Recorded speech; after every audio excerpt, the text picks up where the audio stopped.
Developers spent billions building entire cities from scratch and watched them collapse before a single family moved in. Between the 1960s and 1980s, a wave of optimism swept through urban planning. Architects and developers believed they could engineer the perfect community, better schools, no sprawl, everything designed from day one. They weren't thinking small. We're talking about full-scale cities built on empty land, sometimes in the middle of nowhere. Exhibit 1, Columbia, Maryland.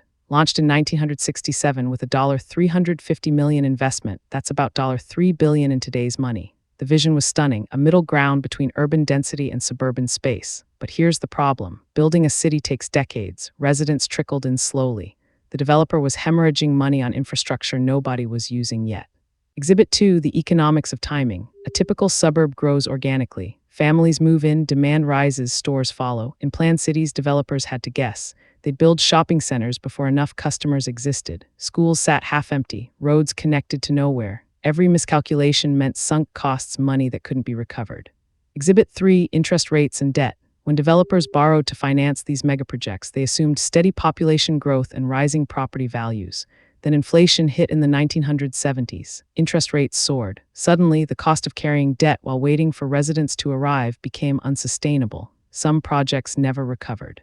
But the deepest failure wasn't financial. It was human. People don't want to be planned into a community. They want to choose neighborhoods their friends live in, near jobs that exist now, not jobs someone predicted would exist in 1985. Planned cities felt sterile. They lacked the messy authenticity that makes neighborhoods feel like home. Some planned communities survived. Columbia eventually stabilized, though it took longer than anyone expected. Others became cautionary tales. Developers learned that you can't engineer community demand. You can build the infrastructure, but you can't force people to want to live there. That gap between vision and reality is where billions disappeared. Today's urban planners still wrestle with these lessons. New developments try to blend planning with flexibility, leaving room for markets to evolve instead of betting everything on a single vision. The failed planned cities of the 20th century were expensive experiments in hubris. They taught us that cities grow, they're not built.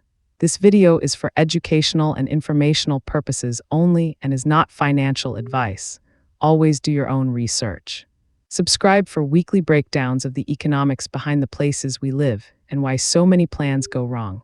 This video is for educational and informational purposes only and is not financial advice. Always do your own research.